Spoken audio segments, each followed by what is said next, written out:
안녕하세요. 반갑습니다. 오늘은 삼성중공업을 분석을 해본 시간을 가져보도록 하겠습니다. 종목을 추천을 해드리는 것보다 이 기업이 어떤 상황에서 왜 이렇게 주가가 급등하는지 그 부분에서 좀 관점을 두고 저의 개인적인 그런 의견들 말씀을 드려볼 수 있도록 하겠습니다. 자, 일단은 구독과 좋아요 부탁드리고, 자, 일단 삼성중공업, 저도 이제 삼성중공업 당시 4월 25일이죠. 4월 25일 뭐 이렇게 게시물은 그 전에 사용을 했는데 LNG에 대해서도 이렇게 자료를 설명을 좀 드리기도 했었고, 이와 관련돼서 이제 삼성중공업도 그렇고 이제 종목들 HD 뭐 대우조선해양 등등등등 이 기업들 뭐 삼성중공업 1분기 영업이익 흑자 뭐 이렇게 등등등 설명을 좀 드린 적이 있었습니다.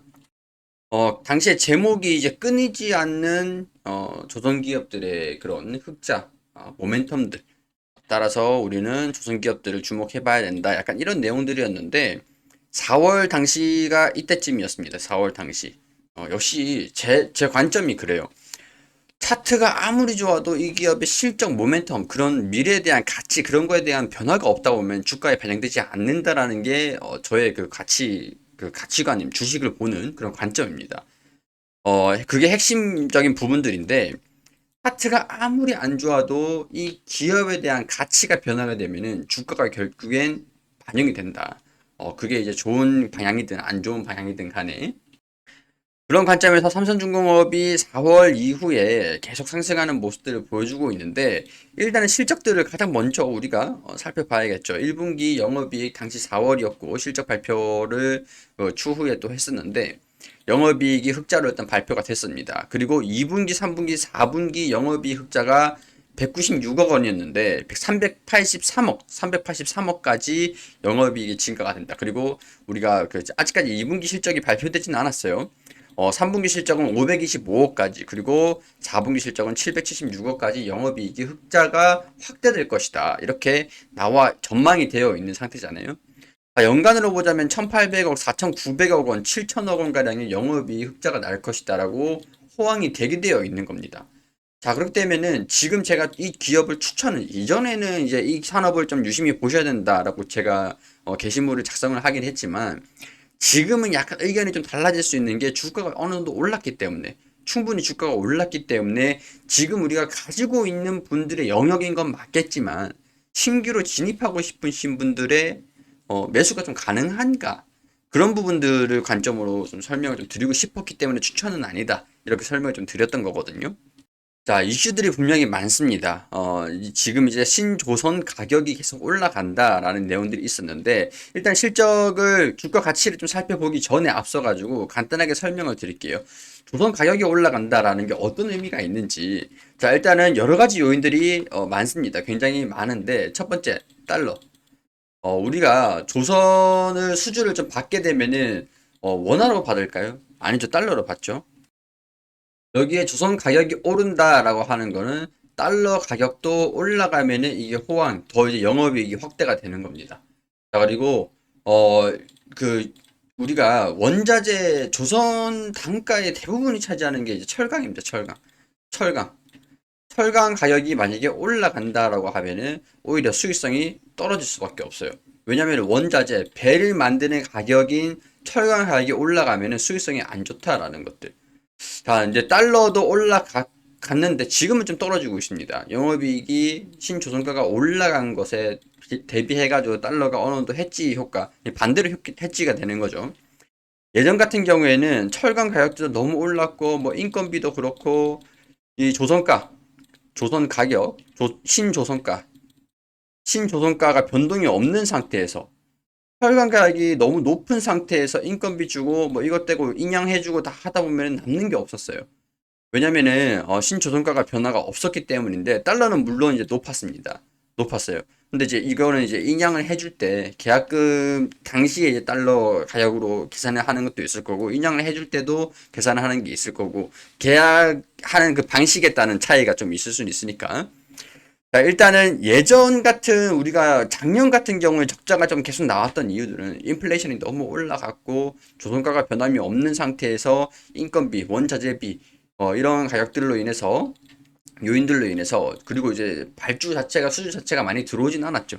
수주가 좀 잘 들어왔다라고 하더라도 지금까지 적자가 좀 나오고 있었던 이유가 원자재 비용의 상승 때문이었다라고 봐도 되겠죠. 근데 이제 달러도 좀 안정화가 됐어요. 수출을 해주는 그런 입장에서 달러의 안정화는 좀 안 좋은 소식일 수도 있겠지만, 그만큼 이제 달러가 안정화됐다라는 거는 원자재를 수입하는 그런 입장에서도 나쁘지 않다라는 거. 여기에서 일단은 원자재 비용, 우리가 적자가 나고 있었던 원천적인 이유가 철강 가격, 원자재 가격의 상승이었기 때문에 달러가 안정화됐다라는 거는 곧 철강 가격의 안정화, 인플레이션의 안정화, 그런 물가 안정, 그런 쪽에도 기여를 했다라는 것들. 그리고 하반기에 지금 최근에 또 신주 성과가 계속 올라가고 있었는데, 이거는 제가 게시물에서도 설명을 좀 드리기도 했습니다. 자, 이 내용인데, 신조선 가액의 상승, 당시 4월경의 게시물이에요. 이 내용들을 보면은, 신조선가가 이 4월경쯤까지 계속 올라가고 있었다는 거죠. LNG 같은 경우에도 신조선가가 계속 이렇게 4월까지도 올라가고 있는 그런 추세였다는 거고, 신주성과가 올라가고 있었던 이유들을 보면은 높아진 수요의 개선이 가격의 상승세를 이끌어갈 수 있었던 요인이라는 거죠. 발주가 늘어날 것으로 보이는 것도 호재라고 할 수 있는데 계속 이 신주성과가 올라가고 있는 그런 이유들은 일단 수요가 증가됐기 때문이다라는 거. 수요가 증가됐다라는 말은 말 그대로 조선을 발주하는 우리한테 배 만들어 주세요. 우리 돈 이만큼 줄게. 이렇게 하는 경쟁력이 늘어났다는 거고 경쟁이 치열해졌기 때문에 가격이 점점 올라가는 겁니다. 우리 마스크 때를 생각을 해보면 마스크도 너도 나도 마스크를 살 수 없을 때 지금은 이제 누구나 마스크를 뭐 손쉽게 원하는 수량만큼 공급받을 수는 있겠지만 마스크의 수요가 좀 줄어들었기도 했었죠. 마스크 수요가 늘어났을 때 누구나 마스크를 살 수 없었던 그 시절에는 마스크 가격이 천정부지로 올라갔던 것과 유사하게 생각하시면 될 것 같아요. 자, 파이낸셜 뉴스에서 한 가지 기사가 좀 나왔습니다. 신조선가 하반기에는 더 오른다. 이런 내용이었는데, 신조선가 지수 추이를 보면 2018년도 6월 128, 130, 129, 125, 138, 2021년도, 2022년도 6월에 161, 그리고 지난 이제 비교적 최근인 2023년 6월 달쯤에는 170까지 올라갔습니다. 가격이 신조선가 가격이 이게 단위가 100만 달러거든요. 계속 올라가고 있다라는 거. 당시 이 작년과 재작년까지는 크게 변화가 없는 상황에서 철강 가격이 너무 올라갔다 보니까 큰 영향이 없었어요. 근데 6월까지도 계속 올라가고 있었다라는 게. 자, 그러면 신주성가 발주가 늘어나고 있는 상태에서 신주성가가 증가가 된다. 그럼 이게 곧 영업이익의 상승으로 이어질 수가 있다라고 확인할 수가 있겠죠. 언제까지냐? 적어도 2025년도까지. 우리 조선이라는 거는 지금은 이제 중국을 좀 제쳤다 이런 얘기들이 좀 나와주고 있는데 중국을 제쳤다라고 해도 어느 정도 한계가 있을 수밖에 없는 게 이 배를 만들 수 있는 이 슬롯이 있잖아요. 슬롯이 3년치가 포화가 됐기 때문에 지금 이제 주문하는 사람들은 수주량이 뭐 좀 많은 상태다 보니까 그 3년 이후에 받을 수가 있다. 뭐 이런 얘기입니다. 근데 3년 이후면은 그때는 이미 어느 정도 세계가 안정화가 좀 되는 지금 이제 수주가 넘쳐나고 있는 LNG 가스선 같은 경우가 수주가 좀 많은 이유들을 보면은 유럽에서의 그런 비중이 좀 절대적입니다. 유럽이 우크라이나랑 러시아랑 지금 전쟁을 하면서 가스가 공급이 막힌 상태에서 지금 가스 생산량을 안정화시키기 위한 그런 조선 쪽. 자, 이거죠. FLNG. FLNG가 부유식 천연가스 액화 귀지인데, 이겁니다, 이거. 기존에 이제, 원래라면 LNG선으로 지금 이제 그 가스 바다에 있는 거를, 이 바다에 있는 거를 LNG선에 옮겨서 LNG선이 왔다 갔다 하면서 육상에다 설비 시설에다가 옮겨줬어야 됐어요. 근데 지금 이제 이 LNG선에다가 바로 이제 실어가지고 여기서 액화한 다음에 바로 넘어가는 거죠. 그러니까 이 선박 수주가 좀 늘어나고 있기 때문에 천연가스 액화 기지라는 거, 이 자체가 이런 이제 FSRU 이거 VC 저장 재기화 설비가 같이 있는 그런 여기에서 바로 채굴해가지고 액화를 바로 시켜가지고 바로 이제 공급을 해버리는 거죠. 러시아의 부재가 더 이상 고민할 수 없게 된다. 이게 액화 설비가 1.69억 톤이 2025년도 전후로 완공될 예정이기 때문에 2025년도가 지나가면 어떻게 됩니까? 조선 수주가 들어오는 게 조금 줄어들 수 있는 양이 수주가 좀 예전만큼 지금 같지는 못하겠죠. 그러니까 이게 장기적으로 호황이 예정이 되어 있다라는 게 2025년도까지라는 거 그렇게 일단은 보고 있는 겁니다. 자, 여기에서 2025년도 이후 공급 과잉이 불가피해 보일 양이라고 할 수 있다. 그러니까 공급 과잉이 오면 어떻게 됩니까? 수요가 좀 줄어들 수 있다. 이렇게 보는 거죠. 자, 그러면 이제 조선 쪽 하반기에서 신조선가가 상승세를 유지를 하겠고 올라가는 건 2024년도까지도 계속 올라갈 수는 있을 겁니다. 자, 근데 2025년도가 다가오면 다가올수록 우리가 주가가 반영되는 게 어떻게 됩니까? 조금 줄어들 수가 있겠죠. 이 정도까지 올라갈지는 봐야 되는 거겠지만, 12,500원, 이 정도, 15,000원까지는 조금 힘들 수도 있을 것 같은데, 자, 그러면 이제 여기에서 우리가 장기적인 전망, 왜 주가가 올라갔는지 그런 것들은 파악을 했잖아요. 이런 모멘텀들이라고 할 수 있을 것 같은데, 이런 모멘텀은 파악을 했으니까, 지금 형성되어 있는 주가가 딱 봐도 지금 차트상으로도 좀 높아 보여요. 높아 보이는데, 우리가 여기서 접근을 해야 될 것인가? 가지고 있는 분들은 저는 이제 권유하고 싶은 게 조금 더 보셔도 괜찮을 것 같다. 조금 더 가지고 가보시면 될 것 같다. 뭐 그런 말씀을 좀 드리고 싶지만 신규로 매수는 어떤가요? 라고 여쭤보신다면 신규 매수는 가지고 있는 분들의 영역이기 때문에 지금은 조금 그렇지 않을까. 왜냐면은 이 차이가 발생을 하는 거예요. 내가 매수가가 틀리잖아요. 내가 만약에 6,000원대 뭐 7,000원대 들어갔다라고 하면 주가가 조정을 받아도 손실이 아니에요. 손실이 아니잖아요. 그러니까 버틸 수가 있단 말이죠. 버틸 수가 있어요. 근데 우리가 여기서 접근하면은 여기서 또 들어가야 돼.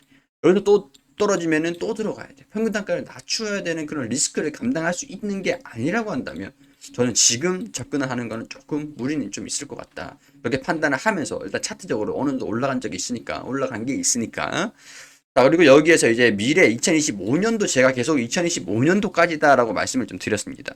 2025년도 주가를 실적, 이 기업에 대한 가치를 지금 주가에 반영이 되고 있는지를 보기 위해서는 우리가 PER을 봐야 돼요.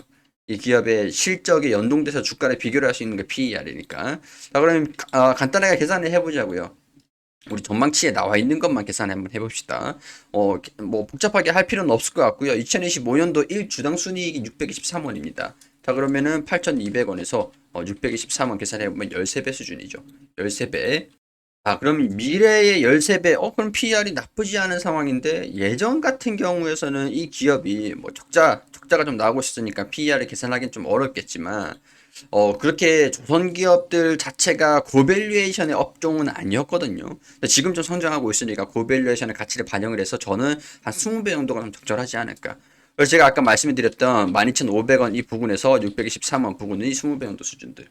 그 정도 될 수 있을 것 같아요. 자, 그럼 지금 현재 상황에서 올해 영업이익이 1,800억, 뭐 4천억 원 가량 증가가 내년엔 되겠지만 올해 지금 반영되고 있는 게 예상이 되고 있는 게 136원 정도 수준이잖아요. 1,200에서 136원 하면 60배 수준입니다. 60배.